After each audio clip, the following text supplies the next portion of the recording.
আসসালামু আলাইকুম, শুভ দুপুর। কেমন আছো প্রিয় বন্ধুরা? আলহামদুলিল্লাহ আমিও ভালো আছি।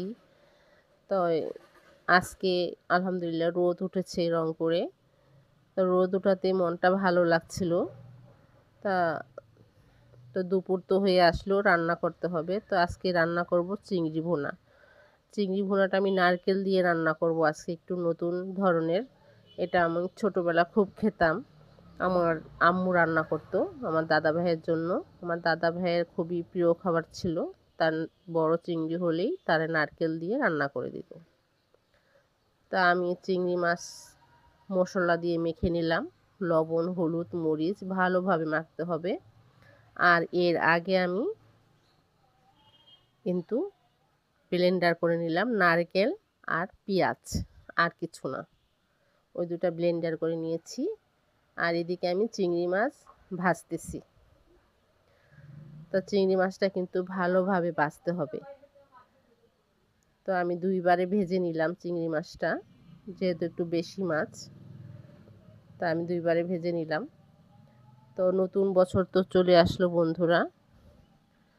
পুরাতনকে ভুলে নতুনকে বরণ করতে হয়, এটাই নিয়ম। তো কে কিরকম আছো নতুন বছরে জানাবে। আর এদিকে আমার রান্না ভাজা শেষ। এদিকে আমি রান্না বসাই দিলাম, তেল দিয়ে দিলাম। তেলটা কিন্তু গরম হতে হবে। তারপর আমি কিছু পেঁয়াজ আর আদা রসুন দিয়ে দিলাম। আদা রসুন বাটা আমি একসাথে মিক্সড করে রাখি। রসুনটা একটু বেশি দিই, আদাটা একটু কম দিই। আদার গন্ধটা সবসময় ভালো লাগে না, আর রসুনের ঘ্রাণটা খাওয়া যায় সব কিছুতেই। আর এদিকে দিয়ে দিলাম 1 চামচ হলুদ। হলুদ কিন্তু বেশি দেওয়া যাবে না, আমি তরকারিতে হলুদ বেশি দেই না। আর মরিচ ফাঁকিও দিলাম আমি 1 চামচ, যেহেতু কাঁচামরিচ দিয়েছি আমি অনেকগুলি।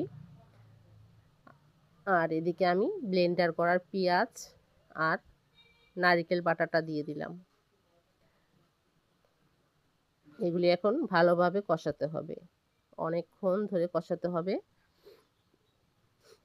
আমি তো অনেকক্ষণ ধরে কষাইলাম। যে কোনো জিনিস আমি রান্না করলে খুব কষাই, তাহলে টেস্টটা ভালো আসে।